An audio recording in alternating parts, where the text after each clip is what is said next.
Good morning dear friends, मैं doctor Mahendra Sarang. स्वागत हमारे YouTube channel English literature academy पे। तो डियर स्टूडेंट, आज का वीडियो बहुत दमदार होने वाला है। आप सभी बालक जो हैं, जैसे मैं समझाऊं उसको बड़े ध्यान से समझिए, क्योंकि मैं अब आपको एमए प्रीवियस का जो एक पेपर फर्स्ट है उसका पूरा ओवरव्यू दूंगा, क्योंकि बच्चे बार बार कमेंट्स करते हैं कि सर हमें इसमें समझ में नहीं आ रहा। तो आज मैं बहुत इत्मीनान से आपको उसके बारे में समझाऊंगा। तो जो भी छात्र एमडीएस यूनिवर्सिटी से, कोटा यूनिवर्सिटी से, मत्स्य university, Braj university, Pandit Deendayal university से बिलोंग करते हैं, महाराजा गंगा सिंह यूनिवर्सिटी से बिलोंग करते हैं, वो सब इसको देखें, क्योंकि फर्स्ट पेपर ये सभी के कॉमन है। तो इस पर घबराने की जरूरत नहीं है। आप वीडियो को ज्यादा से ज्यादा लाइक और सब्सक्राइब करो और अपने दोस्तों को भी इसके बारे में बताओ जिसको इसके बारे में जानकारी नहीं है, क्योंकि ये वीडियो आपका रिजल्ट बदल देगा। क्योंकि इस वीडियो के माध्यम से तुम इस पेपर को बहुत अच्छे तरीके से कर पाओगे।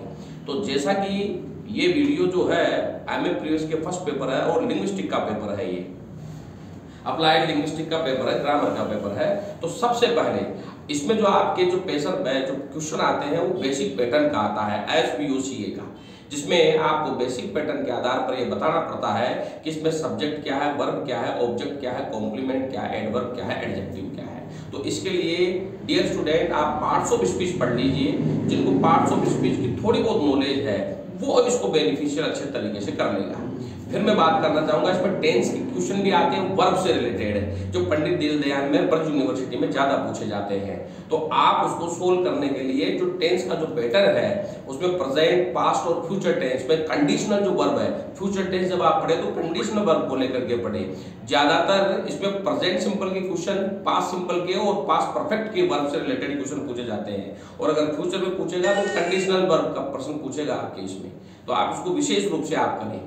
फिर इसके बाद आपके इस पर प्रश्न पूछे जाएंगे, डिपेंडेंट क्लोज क्या है और कोऑर्डिनेशन क्लोज क्या है। तो डिपेंडेंट क्लोज को इनको जानने के लिए आप कंजक्शन को पढ़ लीजिए, जिसमें कंजक्शन को दो भागों में, कोऑर्डिनेट और सबऑर्डिनेट, और इसमें भी आपको केवल कोऑर्डिनेट कंजक्शन पढ़ने हैं, जिसका फेन बॉयज का मतलब एफ का मतलब फॉर, ए का मतलब एंड, एन का मतलब नोर, बी का मतलब बट, ओ का मतलब और, वाई का मतलब येट, और एस का मतलब सो।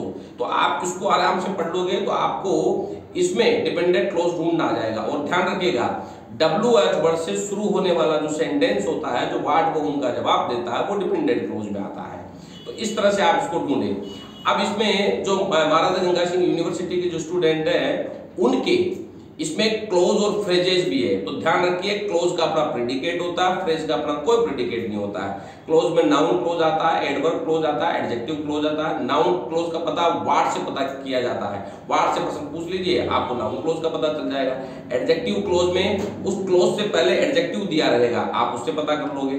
और एडवर्ब क्लोज में एडवर्ब दी रहेगी, उससे आपको पता लग जाएगा। तो इसमें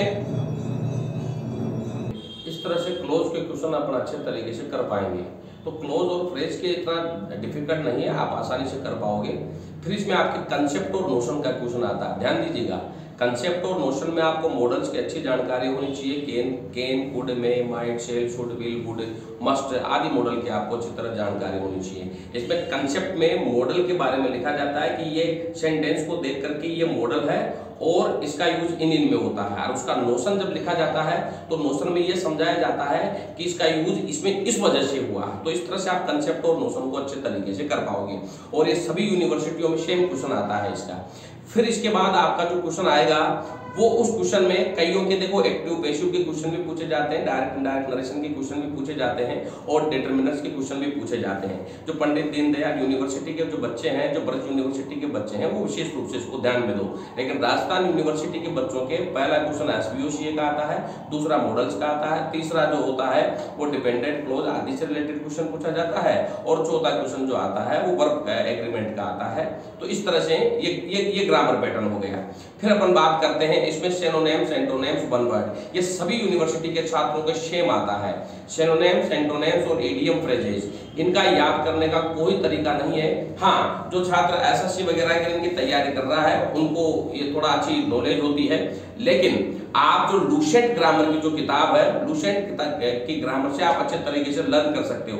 अगर आप ये सोच रहे हो कि मैं 2-5 कुछ सालों के पेपर में देख लूंगा और उसमें मुझे मैच हो जाएंगे, तो ऐसा पॉसिबल नहीं होता है। ये जनरली क्वेश्चन पूछे जाते हैं और हालांकि इजी आते हैं, इतना टफ नहीं आते हैं। सिनोनिम्स, एंटोनिम्स और वन वर्ड आप जनरल किताब से इसको लर्न कर सकते हो। फिर इसके बाद में आपके थीम से रिलेटेड क्वेश्चन आता है। थीम का क्वेश्चन जो रहता है वो 10 से 15 नंबर का रहता है। थीम में ज्यादा कुछ नहीं करना होता है, आपको एक 3 ऑप्शन दिए हुए रहेंगे, उनमें से आप किसी के बारे में भी बड़ा चढ़ा करके लिखना, उसे थीम कहा जाता है।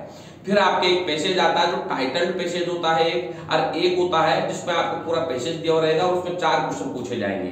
तो टाइटल्ड पैसेज को आप ध्यान से पढ़िए, और इसमें क्रिटिकल एप्रिसिएशन पोएट्री का क्वेश्चन भी आता है। ये सभी यूनिवर्सिटी के सेम रहता है, तो आप उसको पढ़िए। उसको पढ़ने के बाद आप उसका टाइटल लिखिए, जो भी कविता है भाई इसका। जब क्रिटिकल एप्रिसिएशन आएगा तो पहले उसका टाइटल बताइए, टाइटल के बाद उसकी थीम बताइए, थीम के बाद में आप उसकी राइम बताइए, राइम के बाद में साउंड क्या है, म्यूजिक क्या है, उसकी फिगर ऑफ स्पीच क्या है, यानी कि लिटरेरी थ्योरी को लिखना कम से कम 10 से 12 पॉइंट में, क्योंकि 10 से 15 नंबर का क्वेश्चन है।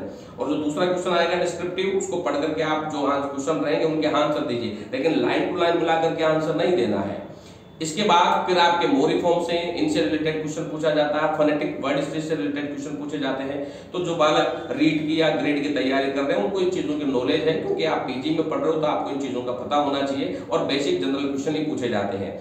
फिर आपके इसमें 2 शॉर्ट नोट पूछे जाएंगे 10 नंबर के, जैसे फ्लोसिव क्या होता है, वीक फॉर्म क्या होती है, डिप्थोंग क्या होता है, मोनोफथोंग्स क्या होता है, और इन्फ्लेक्शन सुफिक्स क्या होता है, फ्लेक्शन सुफिक्स क्या होता है, डेरिवेशनल क्या होता है, ये आपके पूछे जाएंगे। तो ये सभी यूनिवर्सिटी के छात्रों के कॉमन है।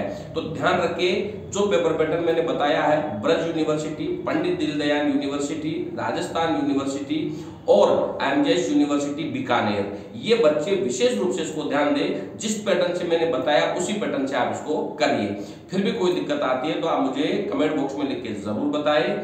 मेरे पास में आपको इनके पूरे नोट्स मिल जाएंगे। जिन बच्चों को ज्यादा दिक्कत है वो नोट्स खरीद सकते हैं, मेरे से कॉल करके पूछ सकते हैं, उन्हें की मैं पूरी मदद करूंगा। मेरे फोन नंबर है 9928669902 8963043837। वीडियो को ज्यादा से ज्यादा लाइक और सब्सक्राइब करें। Thank you very much dear friends.